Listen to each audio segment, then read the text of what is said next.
Welcome to SP news. Rajamahendravaram స్థానిక Y junction Sriramanjaneya auto stand వద్ద YSRTUC జిల్లా మాజీ అధ్యక్షుడు అడప వెంకటరమణ, వైసీపీ యువ నాయకుడు అడప అనిల్ ఆధ్వర్యంలో ఏర్పాటు చేసిన చలివేంద్రాన్ని వైఎస్ఆర్ కాంగ్రెస్ పార్టీ యువజన విభాగం రాష్ట్ర అధ్యక్షుడు రాజానగరం మాజీ ఎమ్మెల్యే జక్కంపూడి రాజా శనివారం ప్రారంభించారు. ఈ సందర్భంగా ప్రయాణికులు, వాహన చోదకులకు చల్లని మజ్జిగ పంపిణీ చేశారు. ఈ సందర్భంగా జక్కంపూడి రాజా మాట్లాడుతూ, ప్రతి ఏటా ఆటో కార్మికులు ఇక్కడ చలివేంద్రం ఏర్పాటు చేసి ప్రతిరోజు మజ్జిగ పంపిణీ చేయడం అభినందనీయమన్నారు. ఆటో డ్రైవర్లు కష్టపడుతూ తమకు ఉన్న దానితోనే ప్రజాసేవ చేయాలనే సంకల్పాన్ని రాజా ప్రశంసించారు. కార్యక్రమంలో మాజీ కార్పొరేటర్లు Bonta Srihari, Isukapalli Srinivas, Y junction Nandam Ganiraju junction, RTC complex stand, Taditota stand, MSR hitech bus stand, auto స్టాండ్ల ప్రతినిధులు ఉడుగుల ఉమా మహేశ్వరరావు, గవర నాగేశ్వరరావు, యువ తదితరులు పాల్గొన్నారు.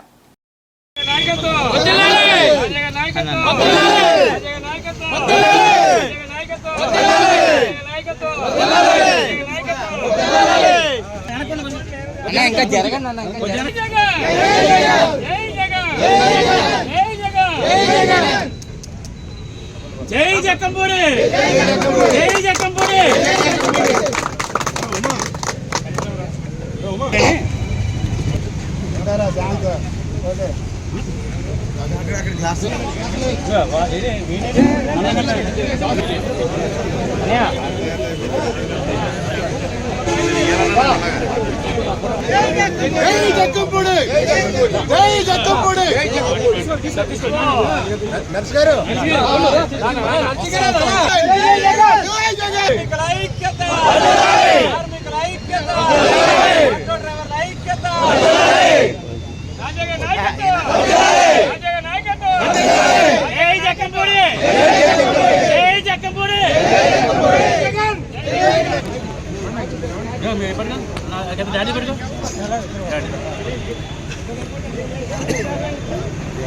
ఓకే, నెక్స్ట్ ఇంకోల్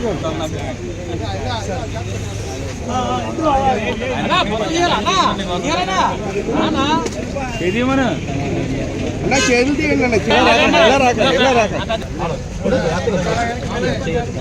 కొంచెం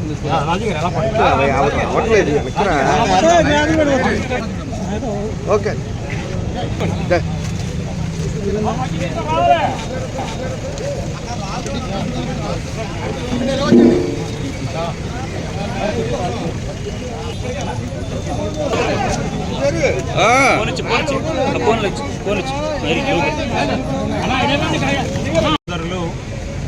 నాన్నగారితో పాటుగా నాన్నగారు ఏదైతే తన రాజకీయ ప్రస్థానం మొత్తం కూడా సామాన్య కార్యకర్త నుంచి రాష్ట్ర క్యాబినెట్ మంత్రి స్థాయికి ఎత్తారు. అంచెలంచెలుగా ఒక్కొక్క మెట్టు పైకెత్తారు. ప్రతి మెట్టులోని కూడా ఆటో కార్మికుల యొక్క తోడ్పాటు ఉంది అనేటువంటిది వాస్తవమైనటువంటి విషయం.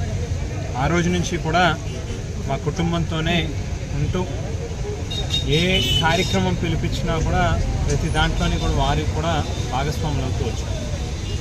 అదే రకంగా మా కుటుంబం కూడా ఆటో కార్మికులందరికీ కూడా ఎంతో రుణపడి ఉంది. వారి పట్ల మాకు కూడా కమిట్మెంట్ ఉంది. వాళ్ళలో ఏ చిన్న అవసరం వచ్చినా, కష్టం వచ్చినా నిలబడాల్సినటువంటి బాధ్యత కూడా జక్కంపూడి రామ్మోహన్ రావు గారి యొక్క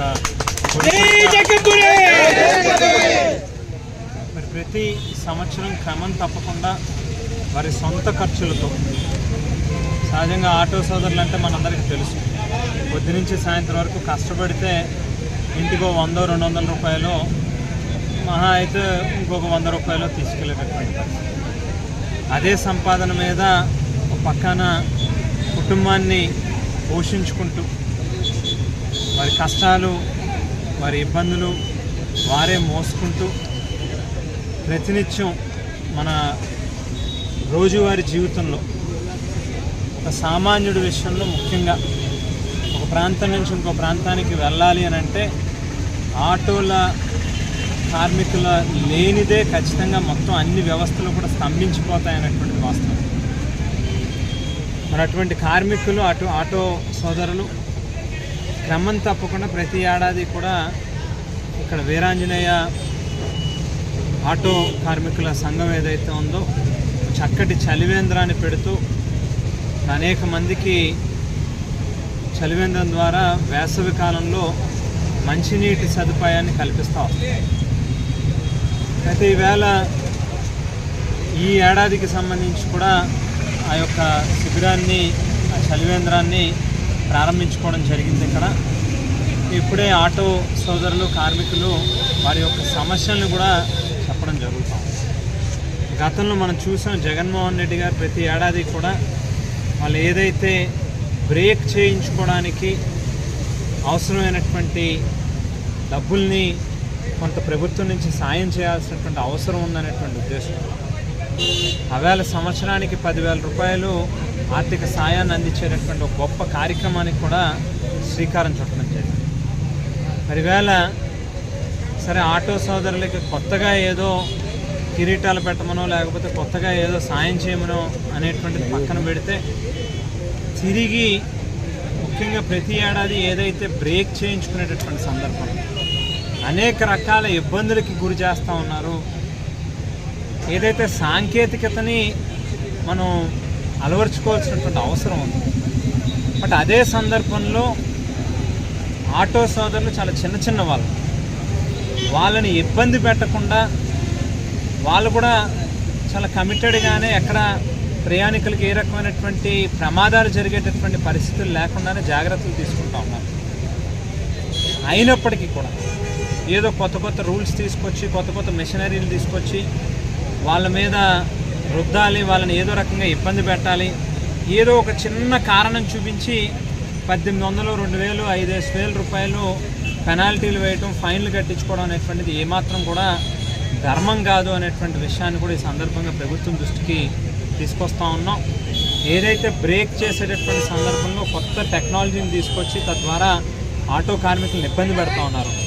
తొందరలో ఒక వారం రోజుల్లోపు నగరంలో ఉన్నటువంటి ముఖ్యమైనటువంటి ఆటో కార్మికుల సంఘాలన్నీ కూడా పిలుచుకుని అందరం కలిసి DTC దగ్గరికి వెళ్ళడం జరుగుతుంది. డిస్ట్రిక్ట్ ట్రాన్స్పోర్ట్ కమిషనర్ దగ్గరికి కూడా వెళ్ళి ఉన్నటువంటి సమస్యలన్నీ కూడా వారి దృష్టికి తీసుకెళ్ళి, ప్రభుత్వం దృష్టికి తీసుకెళ్ళి వాటిని పరిష్కారం చేయమని చెప్పి కూడా అడగడం జరుగుతుంది. ఏదైనా ప్రభుత్వం స్పందించినటువంటి పక్షంలో, అధికారులు స్పందించినటువంటి పక్షంలో ఖచ్చితంగా ఆటో కార్మికుల పక్షాన నిలబడతాం. ప్రభుత్వాన్ని నిలదీసి అయినా సరే ఖచ్చితంగా ఆటో కార్మికులకు న్యాయం జరిగేటట్టుగా చూస్తాం అనేటువంటి మాటను కూడా చెప్తూ, నాన్నగారి హయాం నుంచి కూడా ఈ జిల్లాలో, తూర్పుగోదావరి జిల్లాలో అనేక కార్మిక సంఘాలను నడిపినటువంటి అనుభవంతో మరి ఇవాళకి హుషారుగా ఉండి అనేక కార్మిక సంఘాలను తన భుజాల మీద వేసుకుని నడుపుతూ ఉన్నటువంటి